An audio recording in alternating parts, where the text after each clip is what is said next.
we were going to wait till for 5 minutes because we're getting still people coming in. But I don't know what time it is now. We're at 6:36. 6:36. Okay. Well,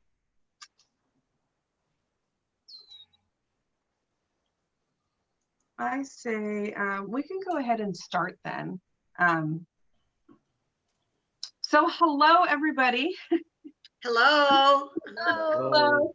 I'm actually going to introduce myself this time because I always forget to introduce myself when I do a presentation for some reason. So I'm Darlene Tenes.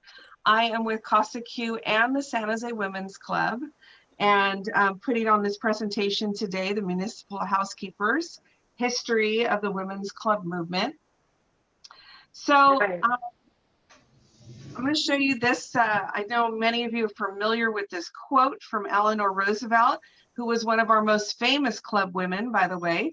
A woman is like a tea bag. You never know how strong it is until it is in hot water. So when we were planning this whole tea thing, we decided to use the T as an acronym to teach, engage, and activate. And so what happened was there were certain things that happened in the community. And so a couple of us started chatting from La Raza Historical Society, Latina Coalition, and me representing San Jose Women's Club.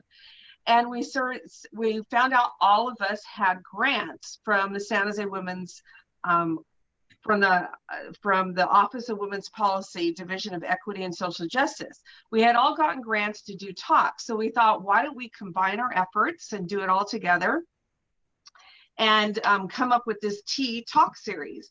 So the tea, as you can see, came from the quote, but it also came from when a lot of the women's clubs, when they started, they originally started with a gathering of women who gathered for tea. Because they said, honey, we're going to go for a cup of tea with the girls, right? So that's how the whole tea thing started for me anyways. So, and my thing is not, so here we go. So right now, if those of you that are on Facebook or watching from Facebook, we encourage you to share the video right now, the live video, or if you're not on Facebook and you can grab it, you can post a watch party. If you don't know how to do that, it's okay. We're just going to move on from that. So what we want you to do is participate today. We want you to raise your hand. There's a little raise your hand button on the bottom. It's a little bit more difficult to see if you're on your phone, but if you're on your computer, it's easy. We want you to type into the chat box and ask questions, or if you have information to fill in, please feel free to do that. I know we have a lot of fabulous historians from a lot of different colleges and different women's clubs that are on the call today. So I really encourage those of you who are part of that group to definitely participate in the chat. So if you have a lot of distractions in the background, barking dogs, screaming kids, whatever, try to minimize that or put yourself on mute. And we want you to remain on mute. We have you off mute, I think right now, or we might have put you back on mute, but we're going to put you on mute once the presentation starts so that there's no distractions. And then we'd like for you to keep your we're actually going to turn your cameras off temporarily if you want to, and then we'll have you put them back on. But it's up to you. You can leave your cameras on because we do like to see your reactions and stuff. Again, questions are welcome. And if you have any questions, you can put in the chat box and Jessica will answer your questions. If she can answer, if it's not a historical question, but if it's a technical question, she can answer it. Unless she knows the answer to the historical question, she can answer that too. So next, I was going to be at the San Jose Women's Club tonight, but I decided to stay at home. So I'm in my backyard, actually. That's what you see is my patio. Last time I did it for the Women's Club. So this is the San Jose Women's Club. It's on 11th Street in downtown San Jose. We were founded in 1894. So we just celebrated our 125th anniversary. Amazing. That particular building was built in 1929, and it was became a historic landmark in 1986. And if you can see on our 2020 timeline, we are just surviving the pandemic right now. That's our milestone for this year. And then I'm going to talk about some of the upcoming events now as people are still coming in, and rather than wait at the end. We have Rad American Women. So if any of you are familiar with Kate Schatz, Kate Schatz is a New York Times bestselling author. She has authored all the Rad Women and Rad Girls series of books. They're both adult and children's books. So this is, I'm very excited that she's going to come and speak with us. This is a free event. It's happening on August 11th, the same time, Tuesday at 6:30. So if you don't have tickets, please, go and reserve your tickets so you can see her talk. She was just on Conan O'Brien, which I think Jessica is going to throw the link in the chat box. She was just on Conan O'Brien talking about matters in the US currently. Then we have the Farm Worker Caravan coming up. And that's on August 7th. We're doing a relief drive at the San Jose Women's Club where you can drop off stuff from 4 to 8 p.m. And then the caravan will take place on August 8th. And we meet up about 8 a.m. in the morning. So we have quite a few people that come on the caravan, and we're excited about this next one. So again, if you, Jessica will put a link in the chat box of where you can register or get more information about the Farm Worker Caravan. Now we're going to start the presentation. So Municipal Housekeepers. So as you know, women were predominantly housewives back in the day, right? So, and men pretty much wanted them to stay housewives, and there was plenty of women that want to stay housewives. But as these new fandangled contraptions started coming about, and electricity came about, and there were electric irons, and there was sweepers, and there was these little crank tub wringers. You didn't have to do it in the stream anymore. Then women had all kinds of free time on their hands now, right? So what they decided to do is get together and for those afternoon teas with the girls, right? And they started women's clubs in the 1880s or so. They started women's clubs, and at first men were not that thrilled about the women leaving the house and go hanging out with girls, because they thought they were going to come up with these crazy fandangled ideas, right? Well, they were right. They did come up with some crazy fandangled ideas. But, for Jane Cunningham Crawley was the first, her pen name was Jenny June, and she was a professional journalist. She was denied admittance to see the Charles Dickens at the New York Press Club because of her gender. So she kind of fought about it, and she made a fuss about it, and they finally said, okay, you can come, but we're going to put you and your girlfriends, you need to stay behind a curtain, okay, so nobody can see that you're there, but you can come. And so she said, yeah, that's not going to happen. So she then decided 2 days later that she was going to get her girls together and go to Delmonico's, which is where they were actually going to do the presentation with Charles Dickens. So 2 days after Charles Dickens was there, she decided to go to have lunch with the girls at Delmonico's. Now that might seem like no big deal, but back then women were not allowed to lunch or to go out without their husbands or a male escort. So it was a big deal that she was actually going out. It was like a scandalous thing that her and her girls were going out to lunch, if you can imagine. So they went out to lunch, and they decided they were going to start a club. So they founded the Sororitas Club. It was the first women's club in 1868. And then the New York Women's Press Club in 1889. And then she founded the General Federation of Women's Clubs in 1890. So this is a long time ago. So Sororitas advocated for greater acceptance and more professional opportunities for women, and stayed away from politics and women's suffrage at the time. And then we had the New England's Women Club. So let me get rid of people. The New England's Club was founded in 1868, a couple months after the other club. It was Harriet Hanson Robinson. She was also the founder of National Women's Suffrage Association, and suffragette Carolyn Severance, who worked with Julia Ward Howe to organize the club. So this one, obviously, this club was more, had women that were interested in suffrage. Men were allowed to join, actually, including the founding members, Ralph Waldo Emerson, who those of you should know. If you don't, Google him, James Freeman Clark, and Thomas Wentworth Higginson. So these were the founders of the New England Women's Club, the first women's club.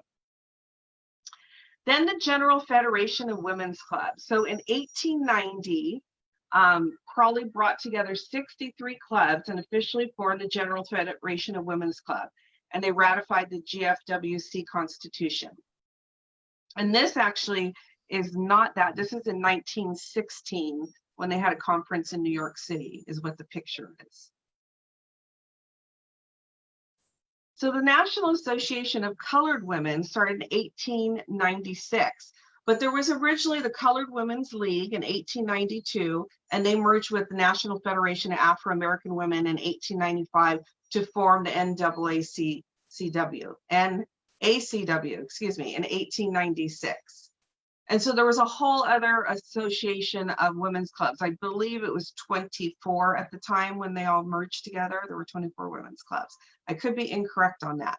So if somebody knows better than me, please feel free to type it in. So let's go back to that. So you're going, okay, there's two clubs, right?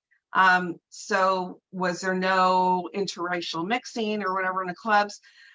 There was some. Okay, so on the Josephine St. Pierre Ruffin, she was a biracial member in the New England Women's Club in 1868. She was also a member of the New England Women's Press Club and the New Era Club, which led to the Ruffin incident, which I will get to.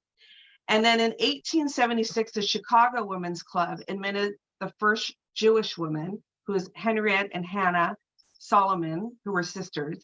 And in 1896, the first African-American member, who was Fannie Barrier Williams.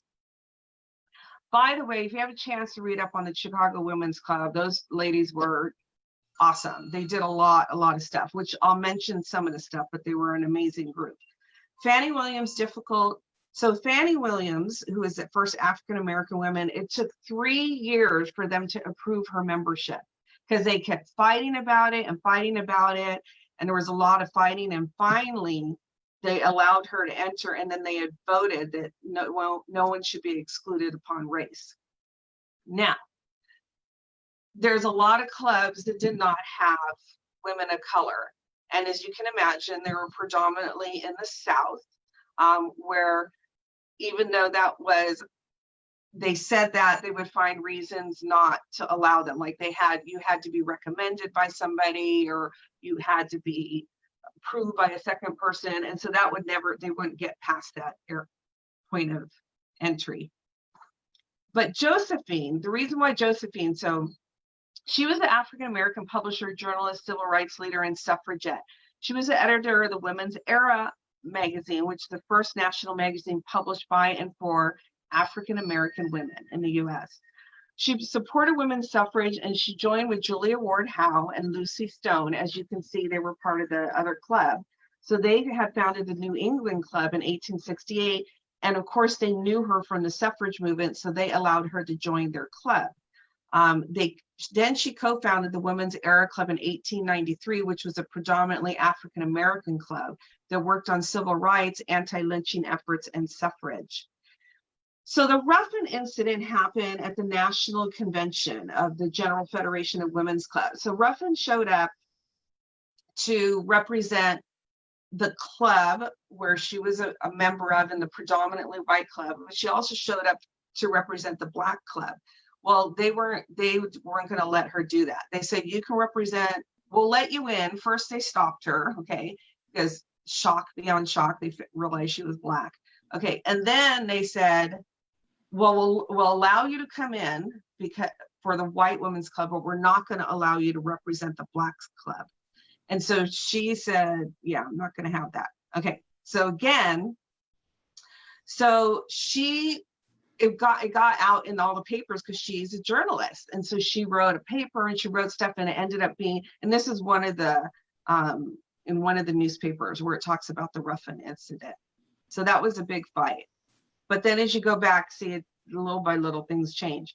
So La Liga Femenil, excuse me, Jovita Hidar, she was the first president of La Liga Femenil Mexicanista, which was founded in 1911 in Laredo, Texas. The organization's goals were to unify the Mexican intellectuals and to stop the lynching of Mexicans, and bilingual education was a big thing of hers, labor organizing and women's concerns. So they worked on, the women in this organization were really influential in the community. They were educators, professors, and so a lot of them were educated women. And so that was one of the first of the Latina women's clubs. Most of the Spanish or Mexican American at that time, you have to remember the Southwest had just become the United States in 1848. So they were, there was still a language barrier too.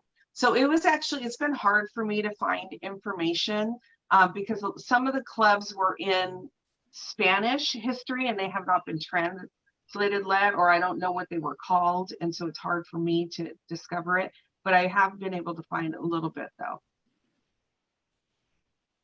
So Roberta Campbell Lawson, she was the first Native American president of the General Federation of Women's Club. So she was born in Indian Territory, and she was a granddaughter of Journey Cake, who was the last chief of the Delaware Indians. So she always tried to achieve a spiritual balance between her Native American heritage and the modern world. And so she worked tirelessly on things for the Native Americans. She spent 35 years as a club woman in various offices, and in 1935, she was elected president of the National Association with 2 million members at the time. So during her 3-year presidency, the organization worked on important social issues such as uniform marriage and divorce laws, birth control, and civic services. You have to remember, again, historically, women were not allowed to divorce the men could divorce them, but they couldn't divorce the men, and they were considered property a lot of times. So, you know, we're talking way back when. So Municipal Housekeepers, the name of the talk, what does that mean? So when women first started gathering in these women's clubs, they started talking and chatting, and of course how women are, well, we need to fix this, or we need to, you know, we got all these issues in the community. So they convinced their husbands that being a wife, being a mother, being a housekeeper goes beyond the 4 walls of our house, that we need to be municipal housekeepers, that we are responsible as women of making sure the community is good for our family, for our children. And so that's how they became municipal housekeepers. So child labor, of course, was one of the first issues that women wanted to work on. I'm going to show you some of these pictures too. I have a couple pictures. Now, I'm going to tell you right now that in this presentation, I go over a lot of stuff, and every topic that I go over can be a presentation in itself. It can be a 45, you know, semester at times of information. So I'm going to briefly go through a lot of this stuff, but child labor is one of the ones I put a little bit more information on because I think it's important. So Jane Addams was, she was a big firecracker in the Federation of Women's Clubs, and she really pushed to have the women's clubs back to child labor stuff. So according to the 1900 US Census, a total of 1,752,000 children between the ages of 5 and 10-year-olds were engaged in gainful occupations in the United States. 1 out of 6 children between the ages of 5 and 10 years old. So let that sink in for a second, okay? So she was the founding board member of the National Child Labor Committee in 1904, and she was a co-founder of the ACLU. She was a big advocate of immigrants, the poor women, and peace. In 1931, she became the first American woman to be awarded the Nobel Peace Prize and is recognized as a founder of social work profession in the United States. So she was a strong co-woman. So again, in some of these topics, it was real hard to figure out how to put together this presentation. I will put in a woman who had that was a particular topic or subject or advocacy that she was doing. So these are pictures that they hired photographer Louis Hine to take in 1908. And these are pictures of children that were working at that time. And they did this, as we know, that arts advocacy, as we know, is very important sometimes, using artists to show plight of things. So these are not posed pictures. These are children working, okay?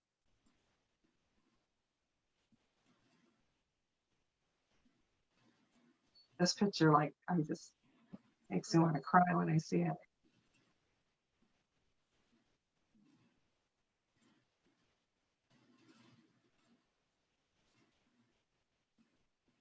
So unfortunately today, we still have child labor, which people don't realize. So according to Human Rights Watch, hundreds of thousands of children are employed as farm workers in the United States, often working 10 or more hours a day.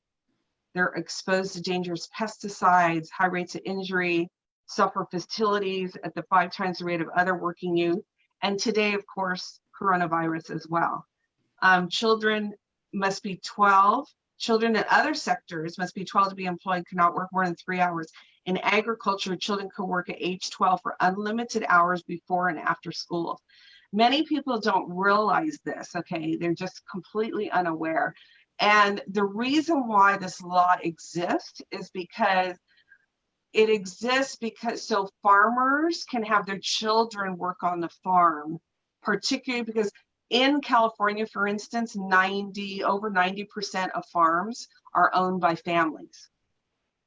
So this law is currently still intact so that the families can have their children legally work on the farms.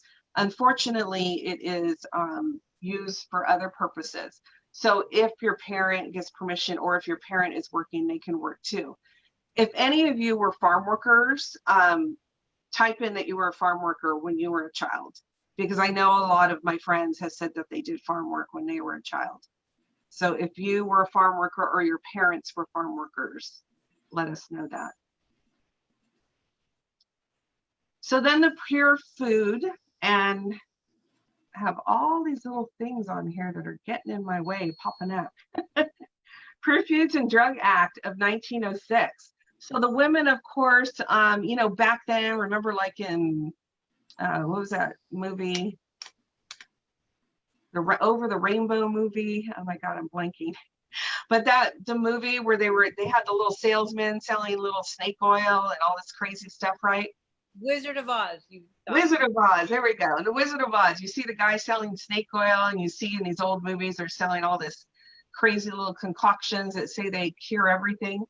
So the women said, you know, we need to get rid of this. So they really said, we need to make sure that our children, our family are eating and consuming safe products. So the women's clubs were very instrumental in doing the Pure Food Act.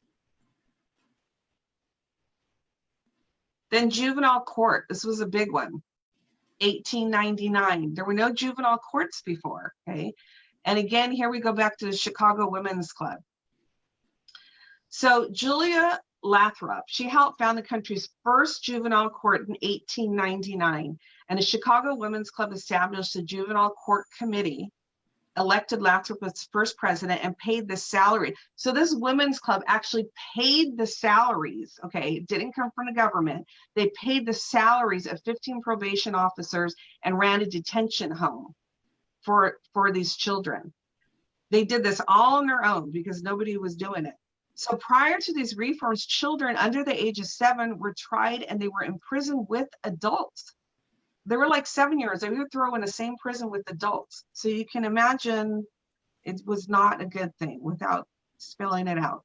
So she was appointed by President Howard Taft as the Director of the United States Children's Bureau from 1912 to 1922, becoming the first woman ever to head a United States Federal Bureau. By the turn of the 20th century, with the help of the women's clubs and advocating in all its areas, the modern juvenile justice system was completed with the founding of the juvenile court. So that was a big, big win for Chicago women's clubs. This is currently, so a lot of people aren't aware too that you can, kids are tried as adults. They can be tried as adults. So in this map here, this is 2020, okay, I believe. So at the age of 12, you can be tried as an adult in these states. The age of 13, age of 14, age of 15, age of 16. And actually this is not, unless we changed it recently, because California, it used to be lower actually.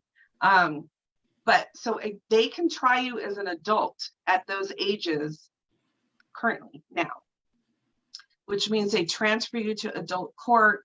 The other thing, I happen to do detention ministry in the lockdown units of juvenile hall for like 12 years. So when a child is being tried as an adult, they can also release your name to the public, okay? Which I don't believe in that. I think they should keep your name until you are maybe prosecuted as an adult or you are convicted as an adult. But they will release your name prior to that, even before conviction. So, kindergartens.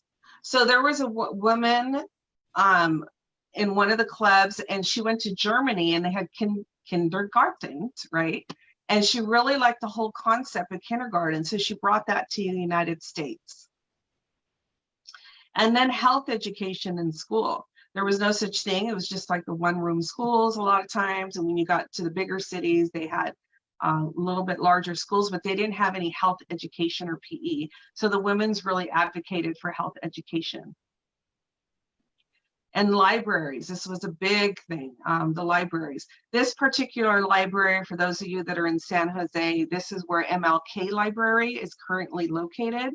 It was the original library prior to MLK way back when. So the Women's Club created their own private libraries. Now, let me go back a little bit in that back then, people don't realize there were no free libraries back then. The only people that had libraries were wealthy people, and they had private libraries, okay, that they invited their educated friends to, and they had their little meetings in their libraries. When you see in the movies, the big library rooms, but people didn't have, there was no libraries for people to go to. There was no access, free access to education. So the women's clubs thought that we need to start opening libraries. So actually this picture right here was the first library in San Jose, which is in the Knox blocks, which is Sarah Knox Goodrich, which I'll mention if I haven't mentioned already, in 1872. So that was the first library. It was in her building that she built, by the way.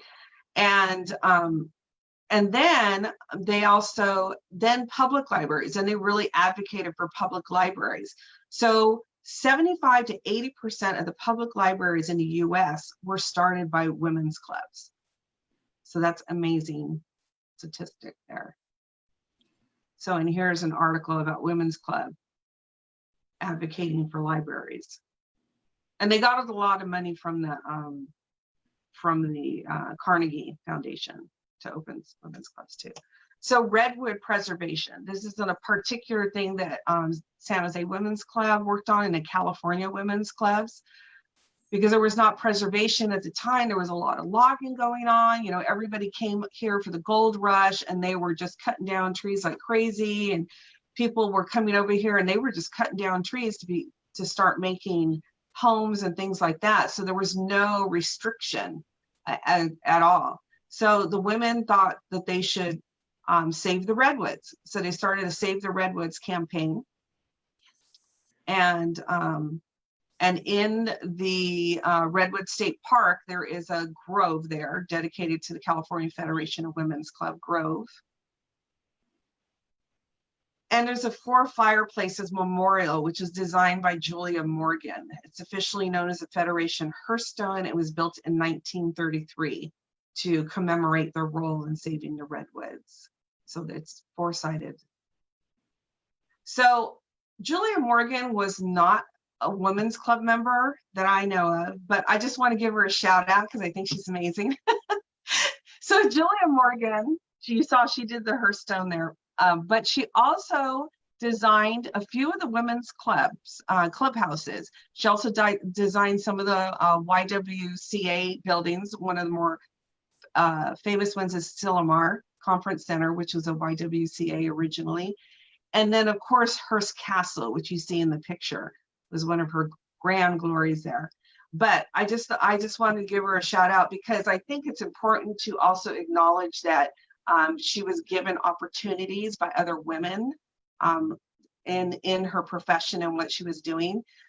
She probably didn't have time to be in a women's club because she was the first licensed architect, too, female architect.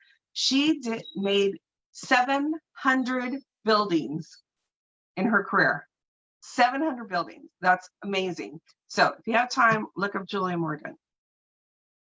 Birth control. So women were not allowed to take birth control, which is why back then, you know, you had families that were 12 and 14 and 16 members in their family because there was no birth control legally, nor of course in many people's religion, right? So the women's clubs actually took the stance that women should be allowed to take birth control, which was absolutely controversial and just craziness, you know, that like that is what women are for, is to bear children. How dare you say that we're gonna stop doing that, right? I mean, it was just scandalous. So this was actually a cartoon at the time. So they defied law. So it was actually against the law to even talk about birth control. So they defied the law and they started talking about it, handing out flyers and doing all this stuff. Again, the Chicago Women's Club, if you see right there, those crazy ladies at the Chicago Women's Club. So that was a big thing on the birth control. Oh, by the way, when they first allowed women to take birth control, only married women were allowed to take birth control, of course. Which it should have, I would think, be the opposite, but the reasoning behind that. Okay, so Indian Welfare Act. Okay, as many of you may or may not know, a lot of the indigenous children were taken off of their tribal lands and they were forcefully assimilated. Okay, that's the nicest way I can put it. So they were, as you can see from one picture to the next, this is the same child. They were shaved their heads. They cut off their braids. They made them wear regular clothing. They weren't allowed to speak their language. They weren't allowed to do their prayers. They weren't allowed to do anything. So they were stripped of their culture, and they felt that that was the best thing for the children. They thought that was the best thing for these Indian children. So the women's club didn't feel that that was right. And we had Sikala Sa, and she was from South Dakota. She was indigenous. She was an accomplished, I never say this pronounced, I don't know how to say it. She played the violin. She studied at the Boston Conservatory of Music, and she wrote Sundance, the first indigenous opera. She joined the General Federation of Women's Clubs in 1921, and she initiated the Indian Welfare Committee in 1924, which is why the women's clubs took up this cause. Her and her husband co-founded the National Council of American Indians, dedicated to preserving a Native American way of life while lobbying for the right to full American citizenship. Which amazingly, if you guys don't know, again, Native Americans did not become citizens until 1924. So even though these Europeans came in the 1600s or whatever, that they weren't considered citizens until 1924. Okay. You might want to look that up too. There's a lot to look up on this presentation. So White House press conference. Okay, so Eleanor Roosevelt was one of our most one of the most famous club women of the General Federation of Women's Clubs. And when she became First Lady, she decided to hold a press conference. And First Ladies at that time did not really hold press conferences. They kind of stayed in the background. Eleanor Roosevelt was the first First Lady to really take up causes and be outspoken and do a lot of things. So she was going to hold a press conference. But what she said is that I'm only going to allow female reporters to come to my press conference. So by doing that, every newspaper in the country had to scramble to hire a female reporter because they didn't have female reporters. So they all had to scramble and hire a female reporter so that they could go to her press conference. And that's how you yield your power right there, ladies. So there's so much I love about Eleanor Roosevelt. That's a good talk right there. So this is when she visited San Jose. The picture to the right is when she was at De Anza Hotel being introduced by John McHenry Sr. And then on the left side is, we believe, when she visited the San Jose Women's Club in 1939 for an afternoon tea. Again, back to the tea. We get a lot done at teas. And anti-lynching laws. So she was a big proponent of the anti-lynching laws. And unfortunately, well, we'll get to the anti-lynching law. This is some of the African-American women that were protesting in front of the White House. So 4,742 people, predominantly African-Americans, were lynched in the United States between 1882 and 1968. 9/10 of all lynchings occurred in the South. 99% of the culprits were let go. So all these people that committed lynchings, they never got prosecuted, never went to jail. They just let them get away with it. There have been 200 anti-lynching bills. Actually, you know, I'm gonna go back here. Did you put the poll up? Yeah. We're gonna put a poll up real quick.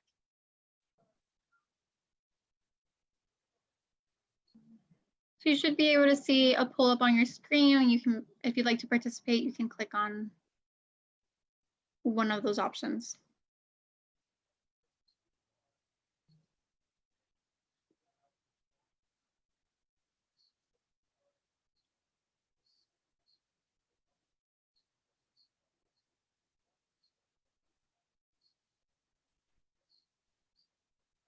Don't go by what other people say.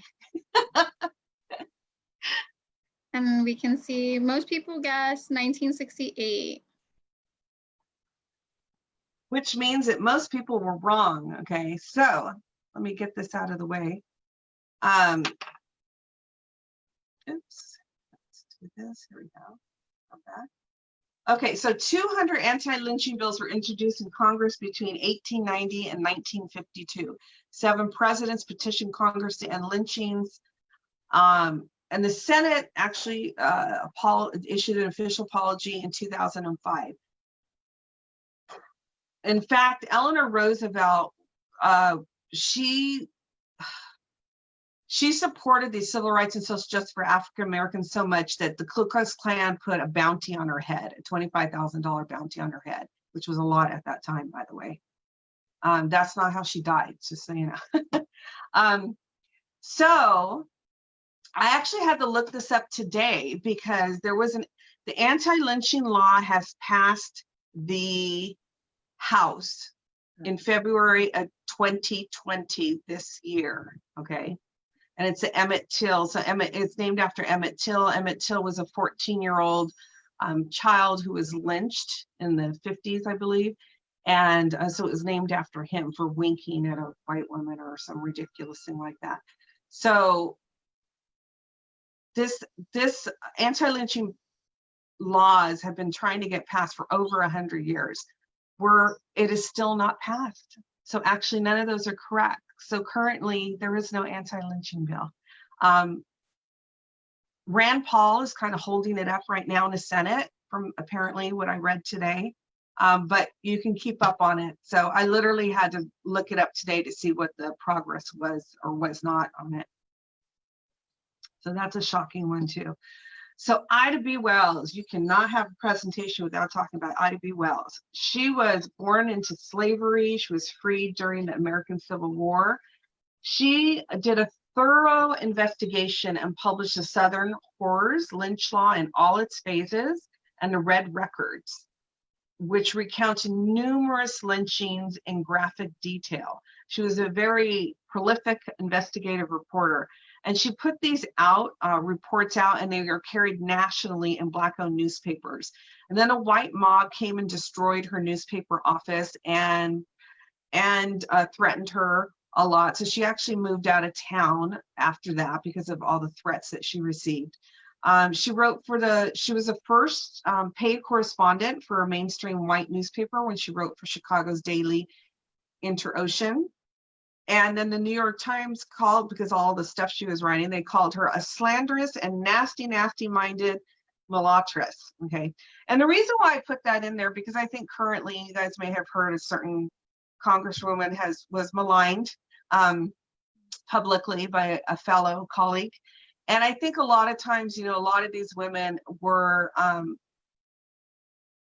told really horrible things, particularly if you haven't seen the Suffragette PBS special, you should watch that. But, you know, a lot of these women that were at the forefront of things and the trailblazers, they were treated very, very, very badly by other women and especially by men. But so I think that you have to understand that. And just like, you know, you get that because you're a little trailblazer, then just thank them because you're amongst a great group of women. So in 1893, she organized the Women's Era Club. It was the first of its kind civic club for African-American women in Chicago. It was later named the Ida B. Wells Club in Iowa. She was one of the founders of the NAACP, although she says her name was excluded from the list by Dubois. So Dubois was another, he was an activist as well, but there was sometimes these strong women, the men didn't particularly like them. So even though she was there for the co-founding of NAACP and everybody, he left her name off the list. Now he says in his autobiography that she wanted her name left off. She says in her autobiography, he left my name off. Okay, so we'll go by however you want to think of that. Her name was left off. National Association of Colored Women's Clubs is when they visited the White House with Kennedy, of course. So San Jose, the California Women's Clubs and San Jose Women's Club did the El Camino Real. Nobody had ever marked the El Camino Real before, and so they decided with the travel club to go down El Camino Real and mark it and put the mission bells up. So that was the women's clubs did that. Suffrage movement. So as you can see, there was a lot of women that were also involved in the suffrage movement. Again, when the women's clubs first started, they were more, in the beginning, they were more about being social and self-improvement. But as women gathered, as women talked about issues in the community, then they evolved a little bit. And then there was a lot of clubs that came off of the women's club, as you could probably see by some of the slides I've already showed you. So the suffrage movement, this is a great graphic that they made back during the day. It's a very famous graphic. And it shows how the suffrage movement really started off in the West. Wyoming, of course, was the first state to give women the right to vote. And it was all the Western states that gave the women the right to vote. Why is that? Nobody knows. I speculate it's because usually the women that went out to the West, they were going right alongside the men, and they were crossing the mountains. They were going on the Anza expedition. They were, you know, going in carriages with women and children. And so when the men were like saying, I don't know if you should give me the right to vote, honey, They were like, honey, I just crossed the whole damn country with you. You know you're going to give me the right. So that's my guess. That's what I see in my head. Okay. So anyways, as you can see again, the West, and then this is the woman bringing the vote to the East Coast. So Sarah Knox Goodrich. Sarah Knox Goodrich is a San Jose suffragette. Okay. She was a passionate advocate for women's suffrage. She was a woman of wealth. Okay. And she used to spend a lot of her money in helping advocate for many issues in the community. She addressed California legislators several times, and she hosted visits from Susan B. Anthony and Elizabeth Cady Stanton, who were large suffragettes, very well-known suffragettes. She wrote articles for San Jose Mercury and several journals. She refused to pay her taxes. If you don't know, a lot of the women at the time of suffragettes say, because in our Constitution says there is no representation without taxation, or no taxation, excuse me, without representation. And so a lot of the women said, well, I'm not going to pay my taxes because you're not allowing me to vote then. So that's where that came from, where she refused to pay her taxes. Mind you, she was a landowner and a developer too. So the Knox Goodrich building, which I mentioned earlier with the libraries, Memora Cicero and her two husbands, she was married twice. And Knox Goodrich is a combination of both of her husband's names, and she named the building after that. So, can you guys still hear me? Can you still hear me? Yes? Yep. Okay. Because there's like a weird little thing going on my screen. I don't know what that is. You did stop sharing though. I did? Yes. Okay. Well, if you guys have loud any and questions. clear. Okay, yeah, I think I have to, I think we might be having a problem with the connection right now. If you guys have Darlene, any do you want me to questions, show you the slides? yeah, go ahead and do the slides. Share the slide. Here you go. Okay. So Clara Shortridge FOLTZ, she is another San Jose woman. She's not necessarily, we've kind of gone back and forth about whether she is a club woman or not, whether she was part of San Jose Women's Club, and we've kind of concluded that she may not have been, although we have been saying that she has for a long time. She was an amazing woman though, and I know Fernando Sisueta is the one on the line should know who she is. She was a single mother with 5 children. She was named 50 most influential women in the US. She authored a state bill. She wanted to become an attorney, and she was not allowed to become an attorney because she was female. She was not allowed to take the bar because it said white males only could take the bar. So she authored a state bill to have the wording changed to any citizen or person. So not only did she open the door for women, but she opened the door for all people of color to become attorneys in the state of California. She became the first female attorney admitted to the California State Bar. She became the first deputy district attorney, the first female gubernatorial candidate at the age of 81, first notary public, first bank director. This woman's got first lined up all over the place. She was amazing. And let's go back to the first line, in that she was a single mother with 5 children while she was doing all this, which makes it even more amazing.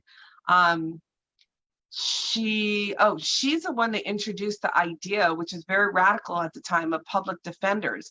So you heard about the juvenile justice system back then, but also there were no public defenders back then. So if you were arrested, did not have the means or the money, you had no attorney that would fight for you. And so she felt that everybody should have a fair chance, was part of being fair. So let's do the next slide. So ADELINA OTERO-WARREN. Oh, my slides are working here. Okay. She started working in the suffrage campaign in New Mexico with Alice Paul's Congressional Union in 1914. She sought support for suffrage through leadership roles with the Republican and New Mexican Federation of Women's Clubs. From 1917 to 1929, she served as Santa Fe Superintendent of Instruction. In this position, she did a lot of stuff, and she was very interested in bilingual education and bicultural education. She wanted to make sure that we were not stripping people of their culture, that we were being respectful of both people's culture while still getting educated at the same time. This was a very radical idea at the time. And for some people, it's still a radical idea, apparently. But if you can imagine, back then it was a very different way of thinking. So in 1922, she was the first Latina to run for Congress and won her party's nomination. And then news of her divorce came out. So she always says she was a widow, but what actually happened, I guess she found out her husband had another family and another wife and kids somewhere else. And so she divorced him. And then, and rather than, because it was a scandal to be divorced at the time, she just said her husband was dead, which a lot of divorced women say, but he was actually alive. But when it came out that she was actually divorced and not a widow, then that was kind of scandalous at the time. And then some people were concerned about her stance on bilingual education. She was appointed the state director of the Federal Civil Conservation Corps by Franklin D. Roosevelt. And then we have Maria Guadalupe de Lopez. So in 1902, she was the youngest instructor at UCLA. She was the first Latina that we know of that, oh, next slide, or am I back on my slides? No. Oh, I could probably, okay. So yeah, Maria Guadalupe. So she was a youngest instructor at UCLA, first Latina that we know of to teach at UCLA. And she served as president of the UCLA Faculty Women's Club. She was a member of the Women's College Club, the Women's Business Club, Votes for Women Club, along with, and you see CLARA, Shortridge, FOLTZ, and these other women. As is always, you'll sometimes see these women's names repeated and repeated, because as you know, like in the community or something, you'll see the same people that are working on issues and stuff, and different issues at the time too. So De Lopez was a Spanish language translator for the suffrage movement during California's 1911 statewide campaign. If you don't know, again, the state of California got suffrage in 1911 prior to the 1920 vote. So we were I think we were the sixth state that got, that women received the right to vote. She was instrumental in this. She toured the state giving suffrage lectures in English and in Spanish, and she was the first one to do it in Spanish. During World War II, she learned to fly planes, served in the ambulance corps in France, and was later cited for bravery by the French government. So she was an amazing woman as well. So the next slide is Sofia de Vedra. I think that's how you pronounce her name. She moved from native Philippines to Washington, D.C., and her husband represented the territory in the U.S. House of Representatives because it was a territory. A dedicated club woman, she immediately joined a Congressional Red Cross unit and devoted 1,000 hours of service to domestic war efforts. She wrote articles and lectured on Filipino history and culture.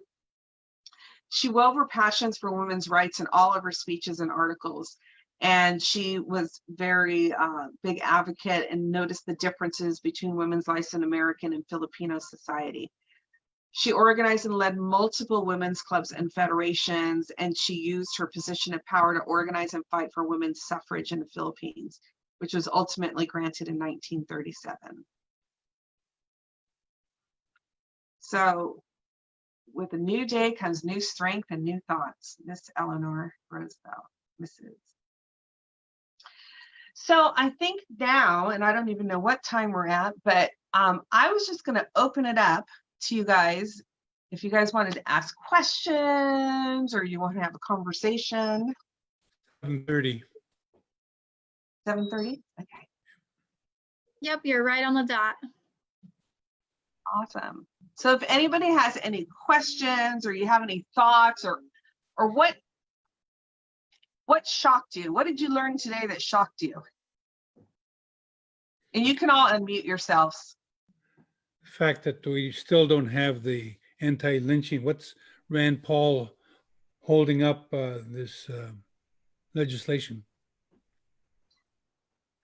Yeah, the anti-lynching law, when I first did this presentation about 4 years ago, actually, I was shocked to find out that the and actually in the recent vote in the House, there were 4 states that still voted against the anti-lynching law in 2020. 4 states. Wow. Well, my understanding with the Probably should have anti-lynching, guessed where those states were. But my understanding with the anti-lynching law that it's passed both houses, but they have to come together now and to create one unified bill. So that's what the holdup is. And right now they're dealing with all of the pandemic stuff, so that's why they haven't quite gotten together. But my understanding is that the bill has been passed on both sides. They just have to come together and unify it. do you know what? So what I read was that it passed the House, and then they had to put it back in the House because they changed the name of the bill to Emmett Till. So it was just like a thing where they had to pass it again. Right. And then now, and then I didn't hear. Do you know what date it was where it got passed? Because I had to. No, it's not. I just know that that's what the holdup is. So it's not officially passed. And then of course, then it has to go to the president. So we should see what happens with that. Yeah. I don't think it shocked me so much about the lynching law because I followed it, throughout my lifetime. But I think what I got most out of listening to this, that if all of us women from the beginning of time, if we'd all joined together early on, we could have made changes for everybody's culture. But I think we have an opportunity now with having strong women in today's world that are looking at everyone's humanity, and that as a group, we're unstoppable. And it's always been that way. I'm a member of the National League of American Pen Women, and that group was started simply because women were not allowed in the press clubs, and they were not allowed to be artists or writers or whatever. And they said, we're not having it.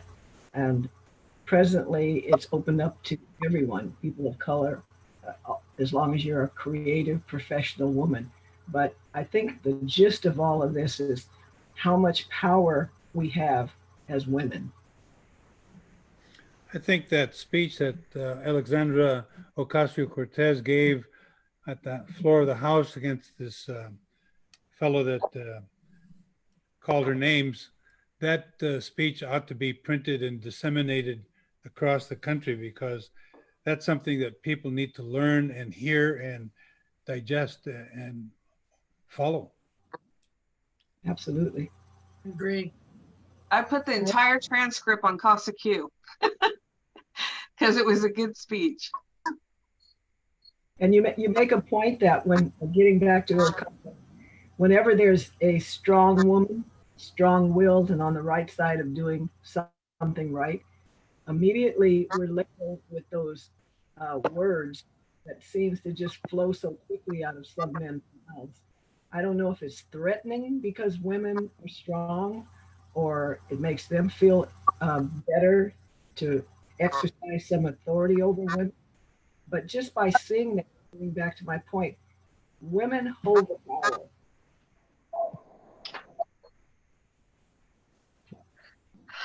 Yeah, I think that's what Alex AOC was talking about, and I could see that. I didn't even put all the negative stuff in there because I didn't have room for it, but all these women, every single one of these women were demeaned and told mean things and were insulted and treated badly because of the ideas that they had, because of trying to move things forward, as is what's happening now,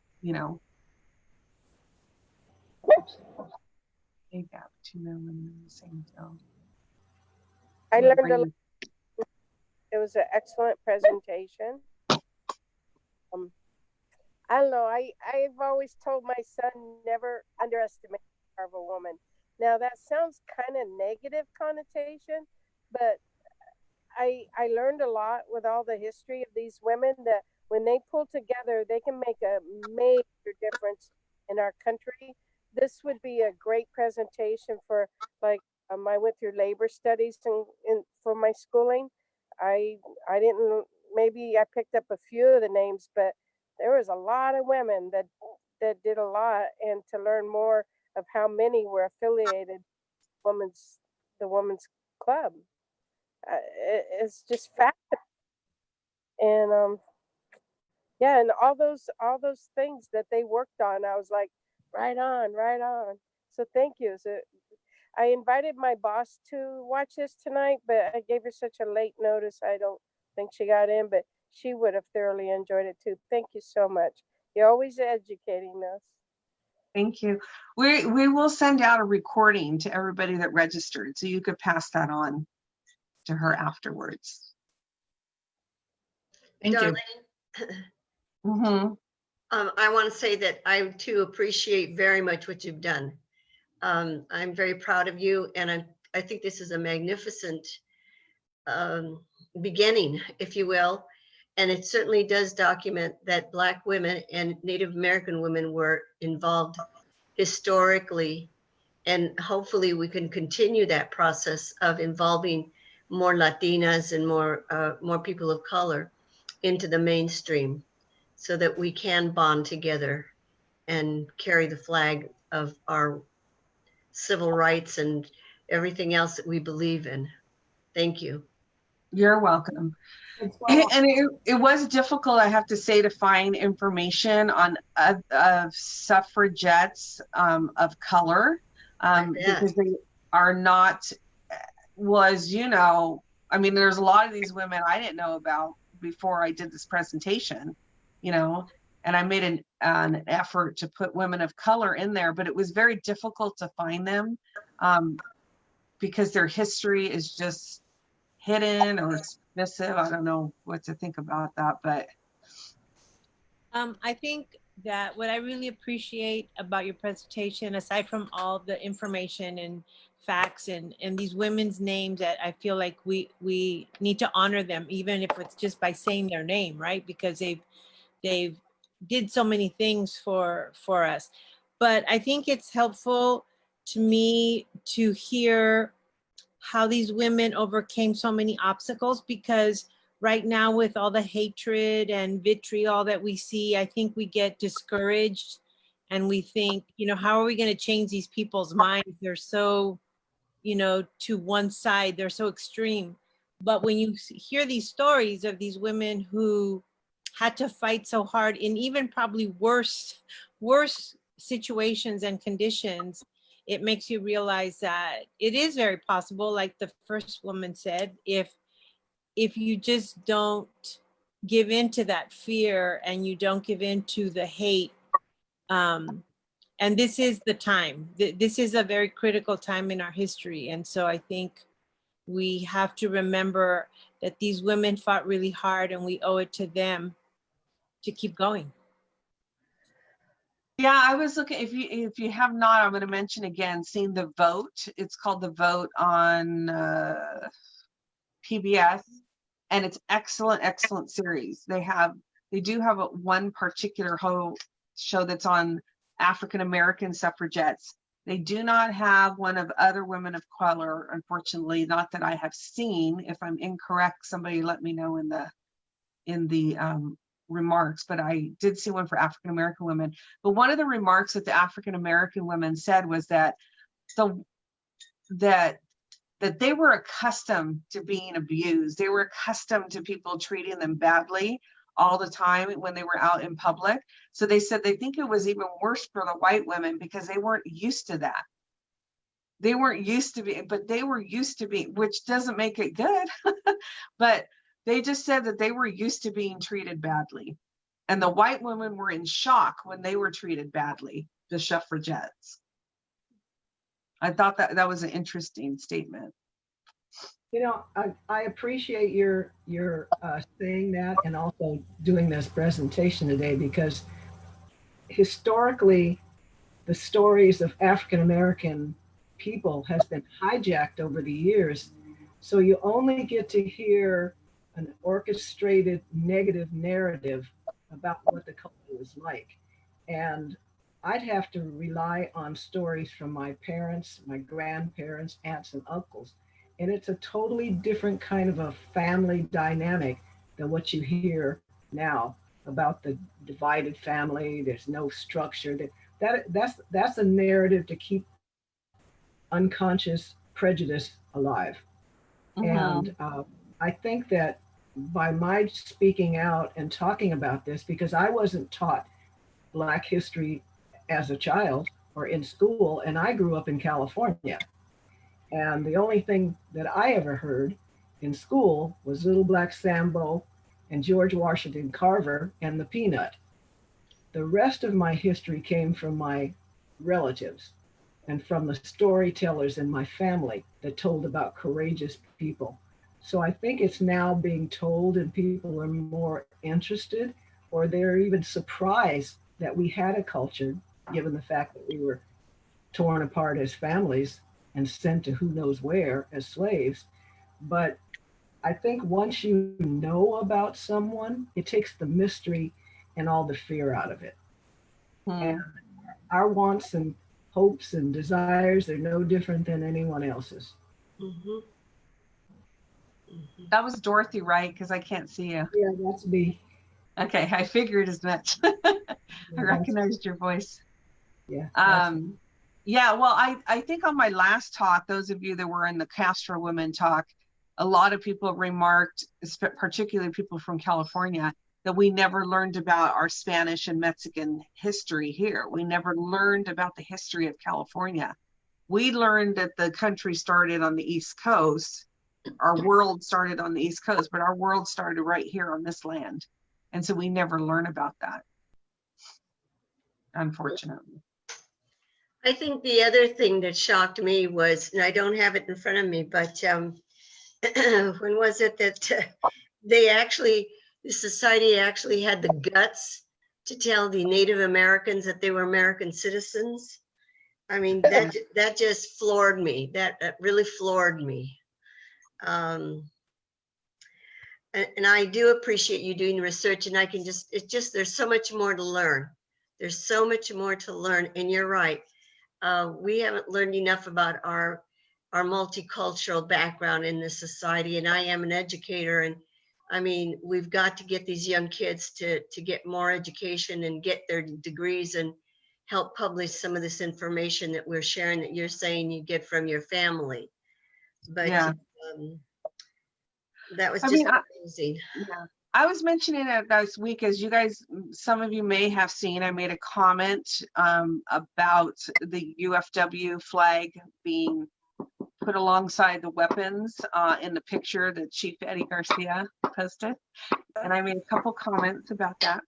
But I realized that afterwards that really the issue is just what you said, Consuelo, education. Because those kids don't even know the history of Cesar Chavez.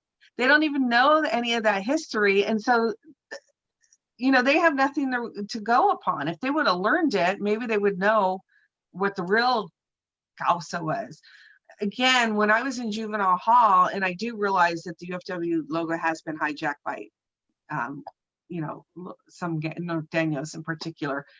But I used to tell them, well, why are you doing this? Oh, for La Causa. And do you know what La Causa is? It's like, oh, it's our Pinta or people. I said, what do you think you're fighting for? And then so I would teach them what the flag was about, which was eye-opening to them because nobody taught them anything. They just use it as a symbol negatively.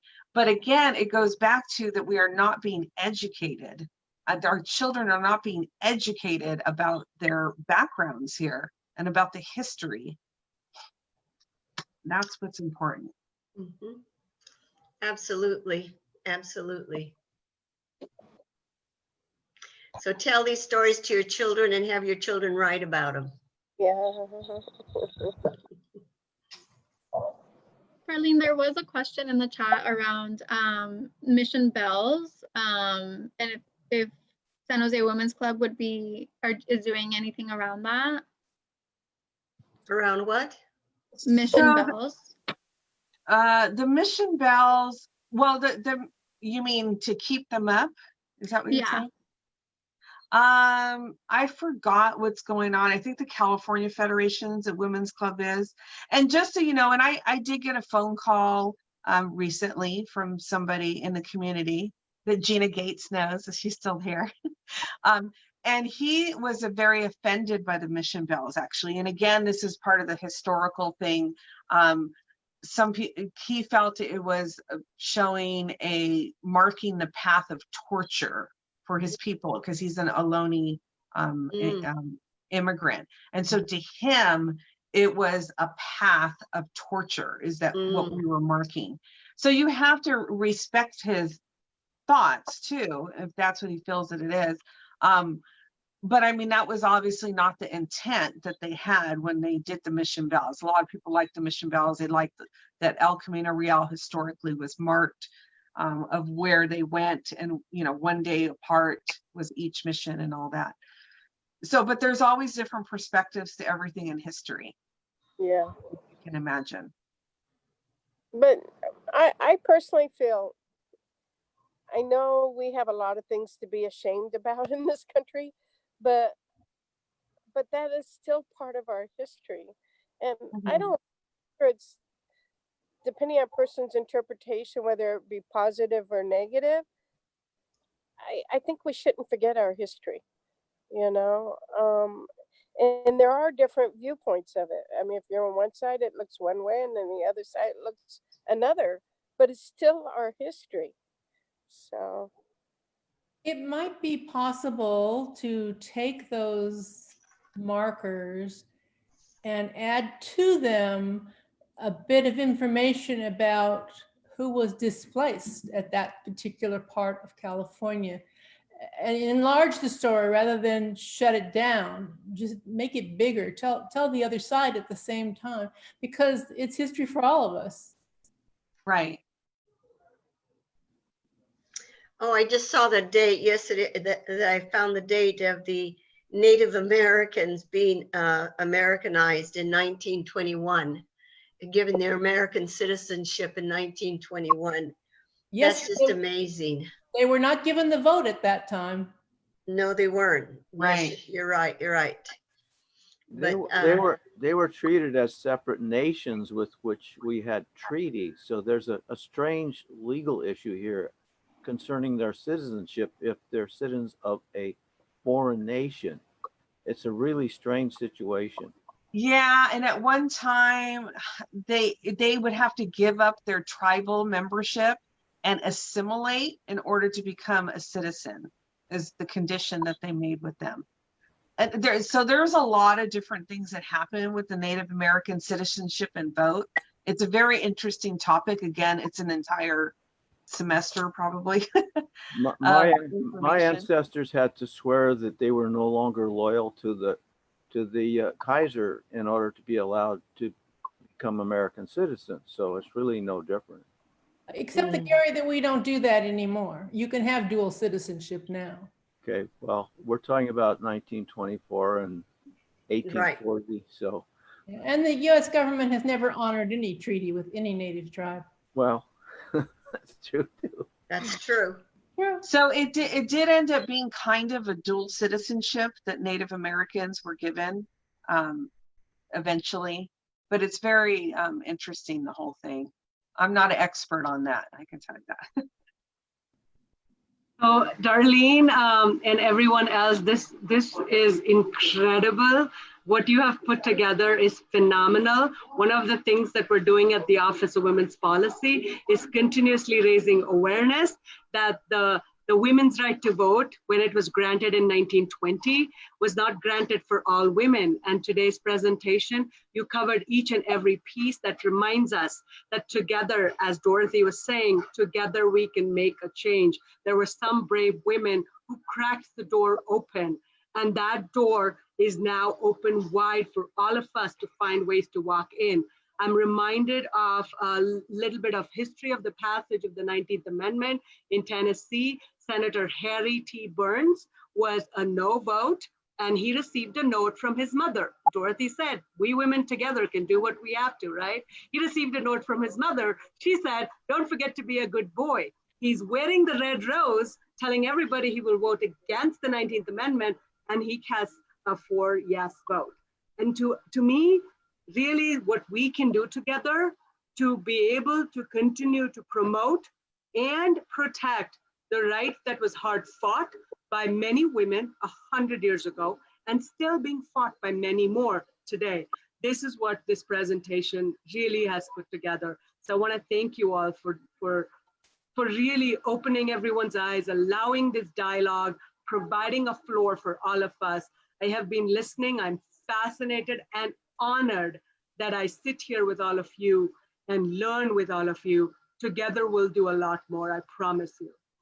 Can you introduce yourself so people know who you are? Oh, did I not? Okay. My name is Pratima Pandey, and I work at the Office of Women's Policy, Division of Equity and Social Justice, County of Santa Clara. And today's presentation is something that we have really valued for so many months' work. And pandemic or no, here we are, challenging patriarchy and all together. And thank you to all of you who have put this. I'm just so honored that you did this. And as I said, I'll work with Jessica and Darlene to find a way to host this on our website that's collating information about the suffrage movement, we2020.org. I invite each one of you to join us and welcome 5 more women. We have soup salad suffrage sessions coming up, which also I see Sharon Buska somewhere here. She brought to us another historical piece, much like Darlene traced the San Jose Women's Club and the Women's Club history. Soup salad suffrage was another effort in 1910 in San Francisco to involve the women who worked on the shop floor, who said they couldn't come out and learn about the 19th Amendment because they were working. And so this one brave woman for a cent provided soup, salad, and suffrage. So we're gonna recreate that. You'll bring your soup and your salad, and we'll bring the suffrage, and together we'll continue the movement that Darlene has started. Thank you. Great. So Mickey Luna, I see she has a question. Go ahead. Darlene, thank you. Thank you for the presentation. It's very important. You know, Mickey, introduce yourself so people know where you're from as well. Okay, I'm Mickey Luna. I'm from Hollister, California, Central Coast. I'm a past national vice president of LULAC. And Darlene, I really wanted to see if there was some possibility that next time around, maybe we can focus on women leadership, like Belen Robles, the first woman elected to the, as national president of LULAC. It took from 1929 to 1990 for LULAC to elect a woman, and now we've made quite a difference in the organization. But something else that really touches my heart is the fact that women serving in the armed forces today, and especially Latinas, we don't want to be discouraged, but we want justice. But I really feel that people like Consuelo Castillo Kickbush, I really feel that her testimony and her participation in the Army has led a lot of young women into the Army as well. But the armed forces, we have so many Latinas there, and we really need to hear their stories. And I really hope somebody someday is going to write that book, because after all, there's suffrage that is going on. It continues. But you know what, as women, we all have to stand together, because let me tell you, there's a lot of women in the armed forces. And I really want to thank you for this session. I've been on and I'm listening to everybody, and it's just something that we as women need to hear over and over. So thank you, Darlene. Well, thank you. I know, Mickey, you've been doing social justice for how long have you been doing it? Ever? 40 years, over 40 years. Over 40 years. Why don't you share your experience? Because I know that you have probably had some experience with sexism and stuff as well. So do you have any experiences to share?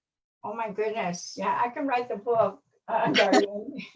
I come from a small community, so sometimes, when when I was in LA, I was in other states with LULAC, my goodness, sometimes I was myself and another woman were the only women at the table. You know, we could hear it, we could see it, we could feel it. And I just feel like I want to encourage women to keep going, especially younger women coming up. You know, we've been there, done that. Yes, there's been discrimination. I mean, I served on the city council for 4 years. I was the only woman there. And I was the only Latina woman elected in San Benito County. That never stopped me from going forward and saying what I had to say you know, because of justice. And yeah, there's just a lot that is going on, Darlene. I've been through a lot. And you know what? I thank God I got the energy. I still have the energy to keep pushing all these young women. I have 35 right now, college, university students under me. And you know what? One thing that we have to say to those young women, don't let anybody stop you. You know, keep going. And yes, there is injustices out there in the world, especially in communities, especially in rural communities that I live in. But like you were saying about the United Farm Workers, let's not forget Helen Chavez. Helen Chavez was a fighter in her silent way. But you know what? She was Cesar's right-hand person. And she was a personal friend of mine. And I could tell you that, you know, there's women like that that sometimes seem forgotten, but you know what? The movement was there because of Helen and so many other people, women like Helen. So thank you for the opportunity. Speaking of Helen, I was talking about, I don't know if you know, if I ever mentioned this to you, but my cousin's Andy Cermeño, who of course designed the logo and did El Macriado and all the artwork for the movement for 14 years. He did the artwork. But I was interviewing him one day on tape and asked him about Helen, and he feels so strongly about Helen that she should be considered one of the co-founders of the UFW, that she was the one that was really behind so much, and she just didn't get the credit for it. That's right. That's right. Yeah. I mean, you saw the movie, and the movie really didn't portray Helen the way she really was. Mm-hmm. But you know what? She had so much get-go behind her. And after all, Cesar was gone a lot of times. You know, he was gone. It was Helen that pulled it through. So yeah, and she was working and taking care of the kids. Exactly. And so my uncle Leo Sanchez, which you might know, was actually his landlord, Cesar's landlord. Oh. So he was in the CSO too originally with Cesar. So yeah, way back. Their daughter Sylvia is my neighbor around the corner. And you know what? And Sylvia has so many stories to tell. The women, the daughters of Cesar Chavez, they know all about their mom. They know exactly what their mom did. And you know what? And a lot of us, her friends, know. So yes, she, as far as I'm concerned, she's a co-founder.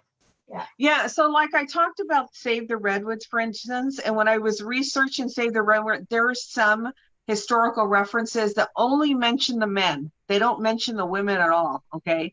And then even like with, I think it was Andrew Hill, which we know his name around here. When I started looking up the legislation and who actually spoke at the state level and all that, it was his wife. But he gets all the credit for all of it. And they never even mention his wife. You know what I mean? And she's the one that was actually doing it. And so it's interesting. So I started like researching stuff, but it's really hard because even the women's club minutes and times and things, all the women, they didn't have their first names. Okay. It used to say like Mrs. John Jones, we'll say, and it didn't even have the woman's name. So it's so hard to track stuff sometimes because of that. And then they pretty much lost their identity, which they were married. So that's why when you're seeing some of these women that were trailblazers, some of them were not married, you know what I mean? Or they were divorced. And so they had, the only way they could write down that history was stating their name because they couldn't say their husband's name. You know, and that's why we have that history. But there's so many women who were not acknowledged for the work that they did. Exactly. If you talk to Julie Chavez Rodriguez today, she's the person that she is because of her grandma, Helen Yeah. Tubbs. Yeah, no, my cousin Andy like speaks so highly of her and just really feels she should be Yes. considered a co-founder. So anyways, I don't know what time is it. Is it time? Clock, yep. 8 o'clock. It's 8 o'clock. Okay. So we'll thank all of you for joining me today. And again, there's that other tea, and she's an amazing woman. Kat Schatz again will be on August 11th. And there are a few more tea presentations coming up from the partners, which is La Raza Historical Society and Latina Coalition. They have not been scheduled yet, but when they are scheduled, we will make sure and send you an email about them. And that is it. And so we will send out an email to you, those of you that registered. An email will be sent out to you with a copy of the video and then some of the references. Somebody raised their hand. Susan, is that Susan? Oh no, you're just Susan was clapping. She's just excited. Okay, and that's it. So good night to all of you. Thank you very much. Good job. Brilliant. Really, very well done. Very well done.